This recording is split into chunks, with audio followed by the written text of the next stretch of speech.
आज के वीडियो में विगत में जो क्वेश्चन आंसर हुए थे फिजिक्स केमिस्ट्री का, उसकी कड़ी को आगे बढ़ाना है।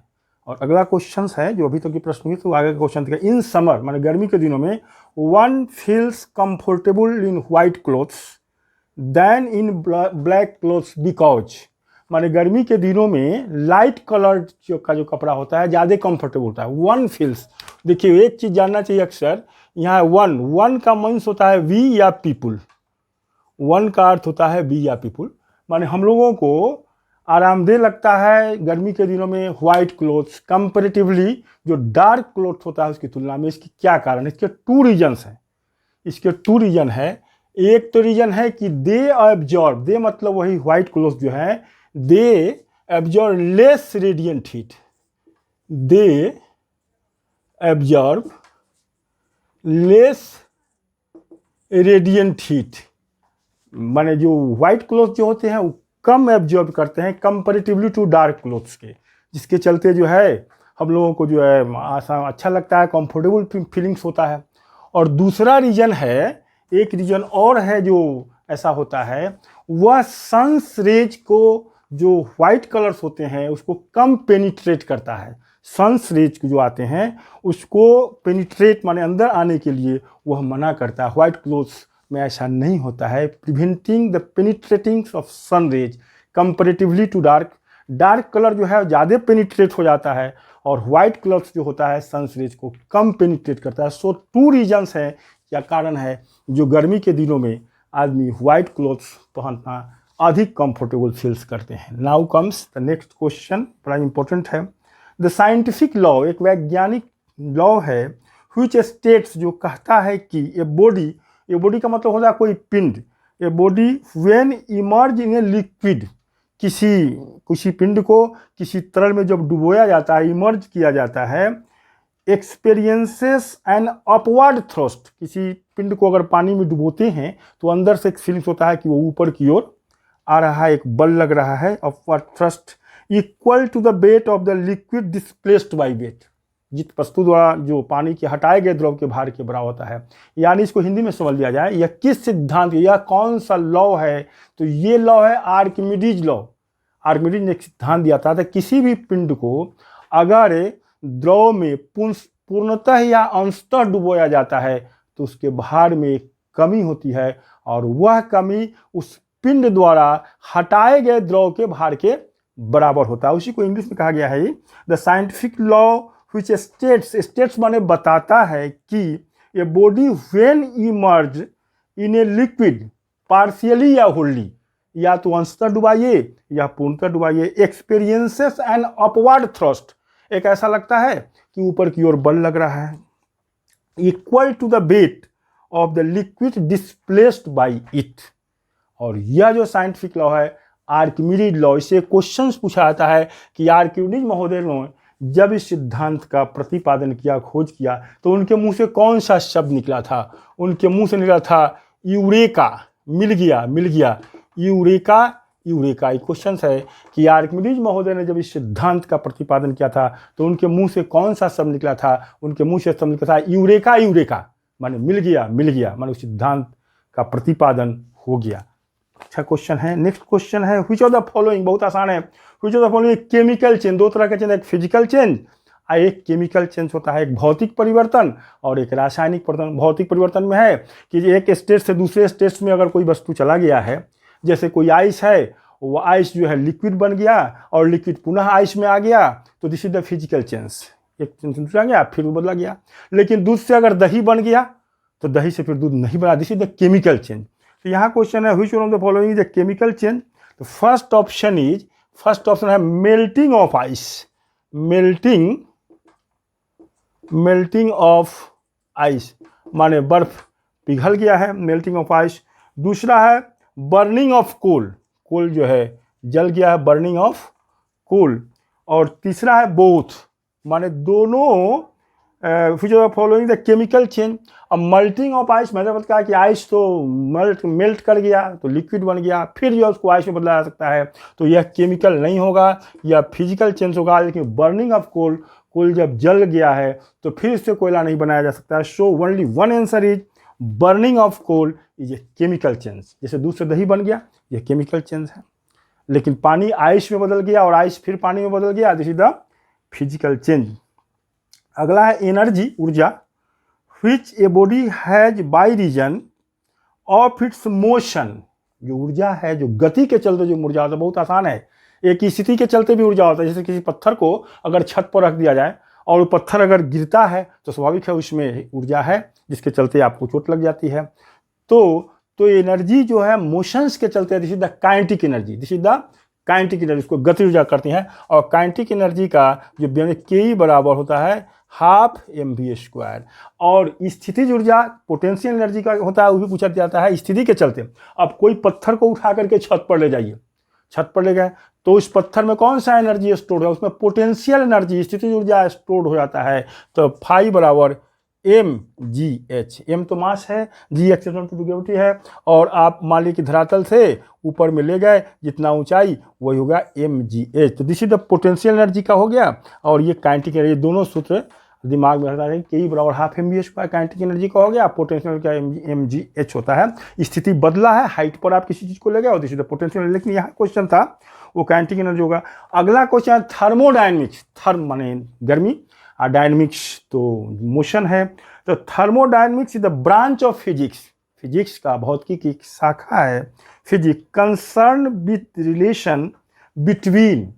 अब कौन सा चीज है जिससे रिलेशन है थर्मोडायनेमिक्स में, इसमें between heat and work, heat therm है तो हीट है, एंड वर्क यानी गति हो रहा है, कार्य हो रहा है, तो heat and work. Thermodynamics is the branch of science concern with the relation between heat and work, heat and work. इसका आसान क्वेश्चन था, कोई खास बात नहीं है। अगला क्वेश्चन देखा जाए, इट टेक्स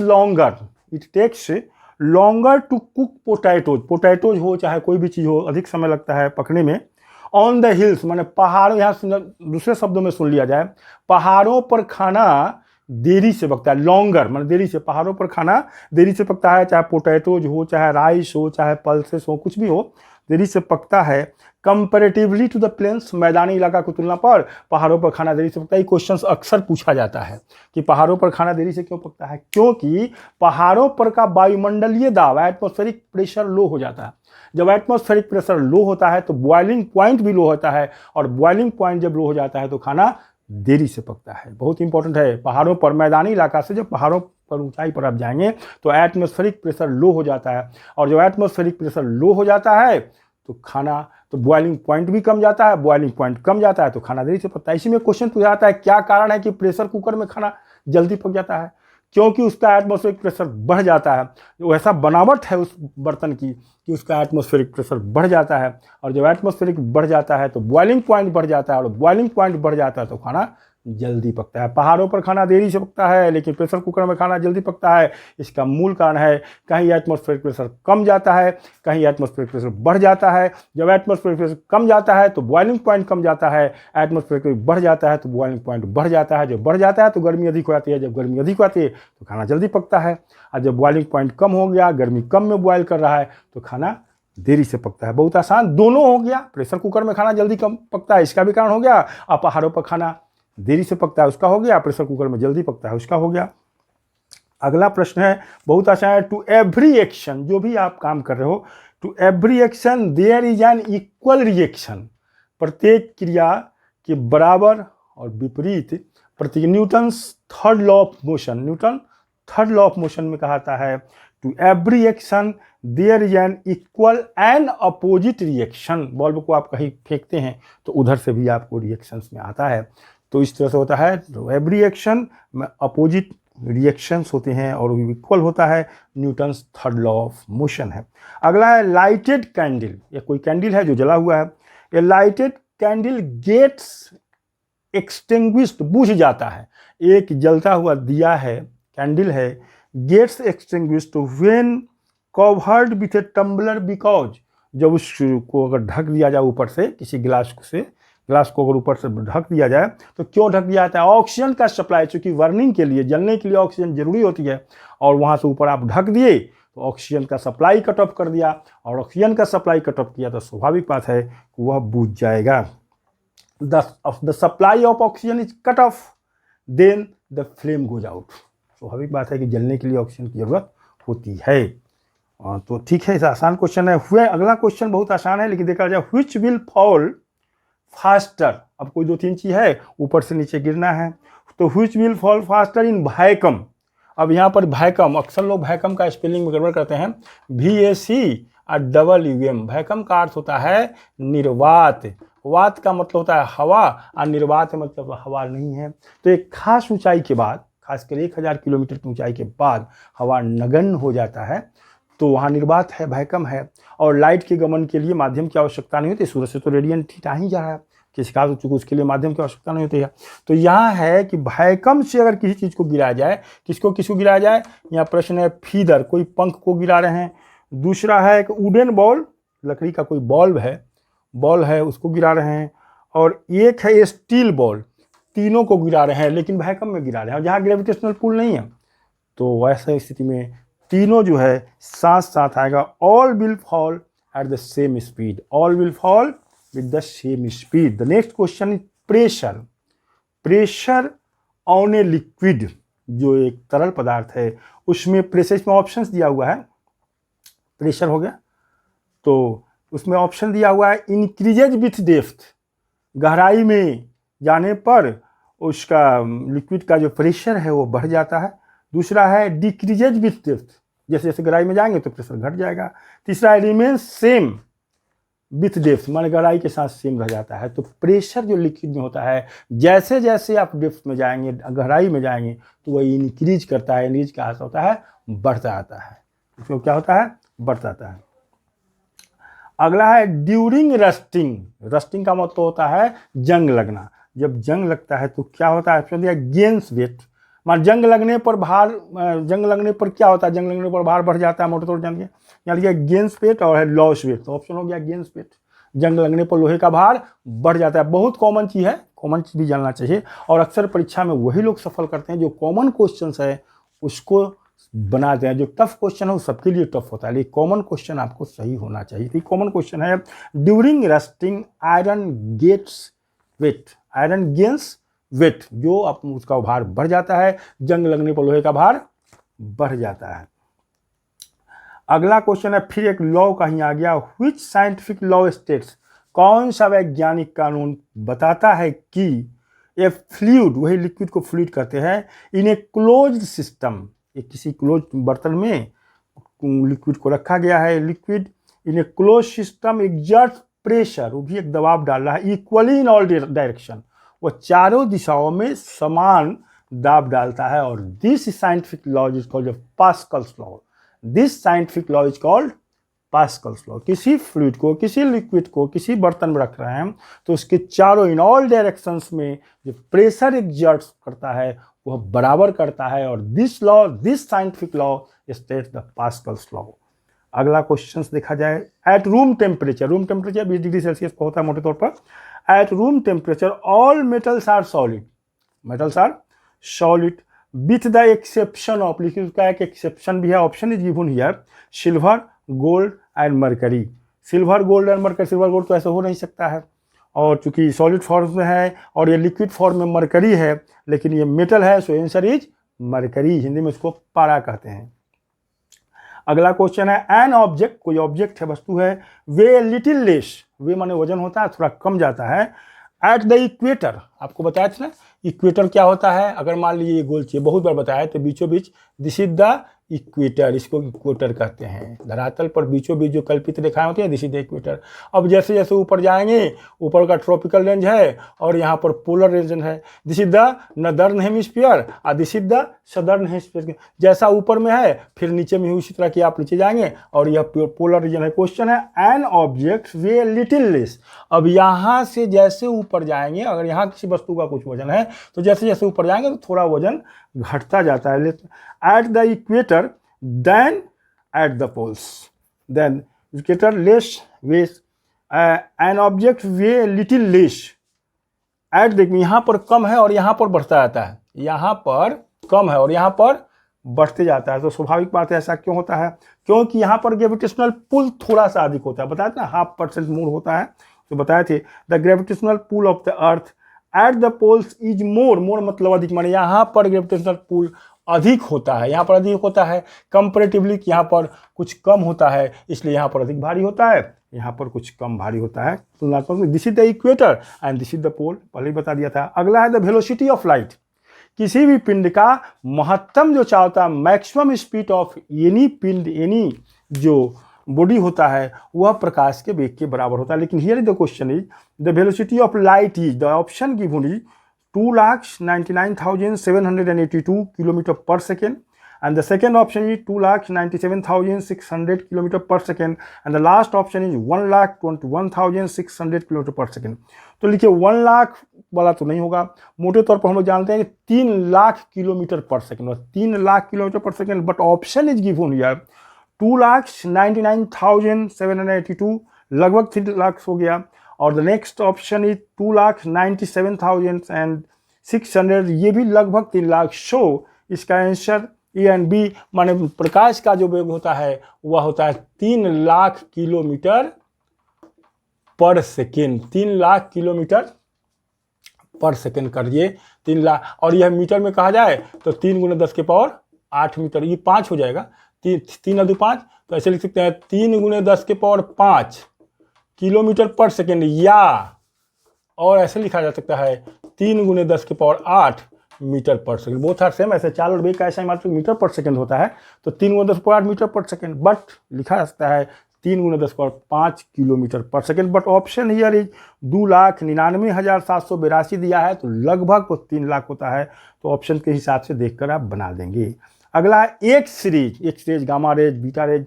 तो एक्स रेज बार डिटेक्टेड बाई, तो इसमें तो वैज्ञानिक है, आसान है, कुछ क्वेश्चंस बहुत ईजी होते हैं, तो आपको नाम याद कर लेना है, तो एक्स सीरीज को किसने डिटेक्ट किया? ऑप्शन दिया हुआ है sir J Thomson, W Roentgen and Henry Cavendish. तो बस रेंटजेन का है, रेंटजेन ने एक्स सीरीज का खोज किया था। अगला क्वेश्चन भी इजी, एकॉस्टिक साइंस का कौन सा ब्रांच है? Acoustics is the science dealing with the study of, क्या साउंड का करता है? The acoustics is the science dealing with the study of sound. बहुत आसान है, तो साउंड का एकॉस्टिक्स बहुत इंपॉर्टेंट है। अगला प्रश्न बहुत अच्छा है जो पूछा, ह्यूमिडिटी, आर्द्रता। वायुमंडल में जलवाष्प की मात्रा को आर्द्रता कहते हैं, और वायुमंडल का सबसे वेरिएबल गैस क्या होता है? Water vapour.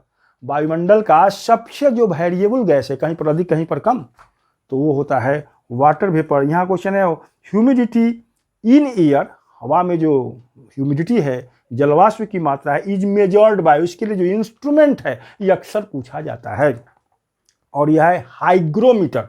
हाइड्रो नहीं, हाइग्रो, HYGRO, हाइग्रोमीटर।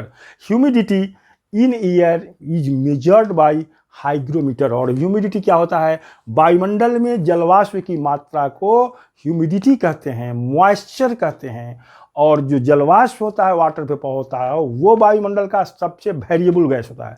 बहुत इंपॉर्टेंट है वाटर वेपर। जैसे पानी आपका, कपड़ा आपका भीग जाता है, और भीगा हुआ कपड़ा जब ये सूखता है तो इसका जलवाष्प, इसमें जो जल है वो वाष्प बन करके वायुमंडल में चला जाता है, this is the water vapour.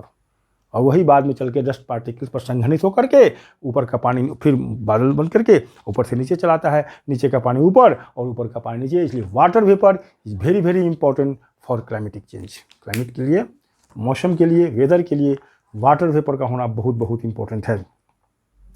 तो अगला क्वेश्चन देखा जाए, the name of the instrument, फिर एक नेम ऑफ द इंस्ट्रूमेंट है use for recording sound, sound की रिकॉर्ड करने के लिए अंडर वाटर, वाटर के नीचे। ऑप्शन की given here hygrometer, galvanometer, hydrophone, hydrophone is given, so clear options, hydrophone इसका उत्तर मार दिया जाए।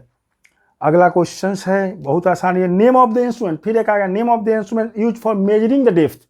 मेजरिंग ऑफ डेप्थ के लिए, measuring of depth of the ocean, माने समुद्र में गहराई मापने की इकाई का नाम क्या है? और समुद्र में दूरी मापने की इकाई का नाम उस दिन बताए थे वाला दिन, उसका है नॉटिकल मील। समुद्र में दूरी मापने की इकाई नॉटिकल मील, और 1 नॉटिकल मील बराबर 1852 मीटर होता है, चाहे किलोमीटर में 1.852।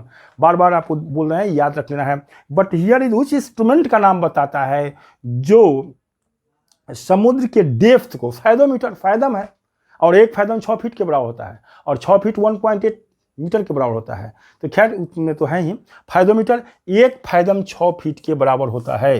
1 fathom equal to 6 feet and 6 feet equal to 1.8 metre होता है। जानना है तो कोई बात नहीं है, अच्छा है। तो यहाँ फाइदोमीटर हो गया। अगला क्वेश्चन, द इंस्ट्रूमेंट, इसमें आज इंस्ट्रूमेंट के बाद, the instrument for measuring the altitude, altitude माने ऊंचाई, अल्टीट्यूड मतलब ऊंचाई, the instrument for measuring the altitude of the sun, sun की जो ऊंचाई है या हेवेनली बॉडीज के बीच की जो ऊंचाई, हेवेनली बॉडीज, हमारे ब्रह्मांड बहुत सारे हेवेनली बॉडी, विशालकाय पिंड सब है, ऐसे सूर्य भी विशालकाय पिंड है, पृथ्वी से 15 करोड़ किलोमीटर की दूरी पर है, बहुत दूर है, बहुत विशालकाय पिंड है। तो here the question, the instrument for measuring the altitude of the sun, sun and heavenly bodies का जो अल्टीट्यूड होता है, ऊंचाई मापने की इकाई का नाम, बहुत इंपॉर्टेंट क्वेश्चन है, जान जाइए, और इसका उत्तर होगा सेक्सटेंट। हेवेनली बॉडी के बीच की ऊंचाई, ऊंचाई अल्टीट्यूड्स को कहते हैं, तो अल्टीट्यूड, और उसका उत्तर होगा सेक्सटेंट। सेक्सटेंट से हेवेनली बॉडीज, विशालकाय ब्रह्मांड में जो पिंड है उसके बीच की ऊंचाई मापने की इकाई का नाम सेक्सटेंट है, बहुत इंपॉर्टेंट है। एक क्वेश्चन है, equal volume of all gases, सारे गैसेस के जो आयतन है, equal volumes of all gases at the same temperature and pressure, समान ताप और दाब पर, contain the same number of molecules, same temperatures and pressures अगर सेम है तो आयतन भी इक्वल ही रहेंगे, मॉलिक्यूल्स होंगे। दिस लॉ इज, और यह लॉ जो है एवोगाड्रो लॉ के कहा जाता है, जो क्या कहते हैं, Avogadro law, Pascal's law, Archimedes law, Avogadro law, कई तरह का लॉ जो साइंटिफिक लॉज जो स्टेट किया गया है वो दिया गया है, तो ये जो है एवोगाड्रो लॉज है। अगला है the science which deals with coins, विज्ञान वह शाखा जो क्वाइंस, सिक्का and medals is known as, option is metallurgy, और उसके बाद है numismatics and conchology, so the answer is numismatics, answer is numismatics होगा। नेक्स्ट क्वेश्चन एंथ्रोपोलॉजी, बहुत इंपॉर्टेंट। एंथ्रोपोलॉजी मीन्स क्या होता है? एंथ्रोपोलॉजी होता है mental and physical state of mankind. Mental मतलब मानसिक, फिजिकल मतलब शारीरिक, मनुष्य के जो मेंटल एंड फिजिकल स्टेट होता है उसी को एंथ्रोपोलॉजी कहते हैं। इस विषय को लेकर के सिविल सर्विसेज में पहले बहुत सारे बच्चे हिस्ट्री एंड एंथ्रोपोलॉजी लेकर के सिविल सर्विसेज कंप्लीट किए हैं। अब तो सिविल सर्विसेज में केवल एक विषय कर दिया गया है, जीएस के सेक्शंस को ब्रॉड कर दिया गया है। तो अगर आपका मंशा है कि हम हायर कंपटीशंस कंप्लीट करें तो जीएस वाले पोर्शंस पर कुछ गहराई से गोते लगाना है। कहा जाता है कि जिन ढूढ़ा तीन पाइयाँ गहरे पानी पैठ, गहराई में आप गोते लगाएंगे फिर आपके बहुत अच्छी हो जाएगा, और गहराई में गोते लगाएंगे तो आपको नॉलेज बहुत अच्छा हो जाएगा। और खासकर सिविल सर्विसेज में अच्छा करने के लिए जीएस वाला पोर्शन बहुत मजबूत करना पड़ेगा, क्योंकि इंटरव्यू जो होगी उसमें जीएस पोर्शन से ही आपके पर्सनालिटी टेस्ट किए जाएंगे। इसलिए इसमें सारे विषयों का सम्यक रूप से आपको अध्ययन करना होगा, गहराई में। खासकर एनसीईआरटी बुक्स को एक एक लाइन ध्यान से पढ़ें, आत्मसात करें और लिखने का अभ्यास करें। कहा जाता है writing makes a man exact and practice makes a man perfect. मैं बार बार ये दो लाइन को बोलता हूँ, बहुत इंपॉर्टेंट है विद्यार्थी के लिए। तो अगला भी देख लिया जाए, अब ये आसान है। Gas engine was invented by, अब कैसा है तो नाम बता देना। गैस इंजन को किसने इन्वेंट किया? तो डैमलर ने इन्वेंट किया, इसमें कोई खास बात नहीं है। और अगला दो क्वेश्चंस और बच रहे हैं जो बहुत इंपॉर्टेंट है। साउंड ट्रेवल्स, साउंड जो मैं बोल रहा हूँ जो ट्रेवल्स कर रहा है, जो आप सुन रहा है, जो साउंड जो ट्रेवल्स करता है, साउंड ट्रेवल्स इन, ऑप्शन दिया हुआ है transverse wave motions, stationary wave motions, longitudinal wave motions. तो दो इंपॉर्टेंट है। ट्रांसवर्स वेव मोशन, इसको अनुप्रस्थ तरंग गति कहते हैं। आगे होता है लॉन्जिट्यूडनल, लॉन्जिट्यूडनल वेव मोशन, और वो होता है, तो लॉन्जिट्यूडनल वेव मोशन होता है माध्यम के कण, माध्यम के जो कण होता है टू एंड फ्रो, आगे और पीछे, आगे पीछे दोलन करते हैं। और एक होता है जो लाइट वेव्स होता है वो ट्रांसवर्स वेव होता है, उसमें माध्यम का अप एंड डाउन, जैसे वाटर में होता है अप एंड डाउन, लाइट्स में होता है अप डाउन, और साउंड में जो मैं बोल रहा हूँ वो अप है, वो होता है टू एंड फ्रो, आगे पीछे। तो here question, sound travels in way है लॉन्जिट्यूडनल वेव मोशंस। इसमें माध्यम के कण जो होते हैं वो आगे पीछे दोलन करते हैं। इसमें माध्यम के कण आगे, दिस इज द इंपॉर्टेंट होता है, इंपॉर्टेंट है कि साउंड जो ट्रेवल्स करता है लॉन्जिट्यूडनल वेव होता है, और लॉन्जिट्यूडनल वेव मोशंस में माध्यम के कण टू एंड फ्रो, आगे एंड पीछे दोलन करते हैं। अगला क्वेश्चन है लाइट ट्रेवल्स। यही दो क्वेश्चन अक्सर पूछा जाता है, sound travels and light travels. और साउंड के लिए तो माध्यम चाहिए, लाइट के लिए माध्यम नहीं चाहिए। लाइट ट्रेवल्स उसका अगर लॉन्जिट्यूडनल्स है तो इसका क्या होगा? ट्रांसवर्स वेव मोशन, अनुप्रस्थ तरंग गति। इसमें माध्यम का कण अप एंड डाउन, वहाँ था to and fro, longitudinal wave bells में to and fro, and transverse motion होता है अप एंड डाउन। जैसे पानी में जो तरंग होते हैं वो भी ऊपर नीचे होता है, और लाइट में जो होता है वो भी ऊपर नीचे होता है। इस तरह से फिजिक्स एंड केमिस्ट्री के जो अति महत्वपूर्ण प्रश्न थे फिलहाल in the current session, current lecture में जो दिए जा रहे हैं, फिर बाद में जो कुछ इंपॉर्टेंट क्वेश्चन हो गए, खास करके एसआई एग्जाम्स होने वाली हैं। ऐसे तो जो परिस्थितियाँ चल रही है, परीक्षा हो सकता है और उसका आगे बढ़े, लेकिन वो नहीं, परीक्षा चाहे जब हो आपकी पढ़ाई होते रहनी चाहिए। और एनटीपीसी एग्जाम्स के लिए जो अति महत्वपूर्ण है, अगले लेक्चर में बायोलॉजी से कुछ अति महत्वपूर्ण डाले जाएंगे जो बहुत इंपॉर्टेंट अक्सर प्रश्न में। अब अक्सर बच्चे फिजिक्स केमिस्ट्री में तो कुछ फंस भी जाते हैं, लेकिन बायोलॉजी वाला कुछ रटने वाला होता है, वो आप एकदम एग्जैक्ट सही बना देंगे। बहुत इंपॉर्टेंट है जीव विज्ञान, उससे जो अति महत्वपूर्ण क्वेश्चंस है अगले लेक्चर में, अगले वीडियो लेक्चर्स में उससे प्रेषित किए जाएंगे, फिर उसके बाद देखा जाएगा। थैंक यू, आज बस इतना ही। Thank you, okay.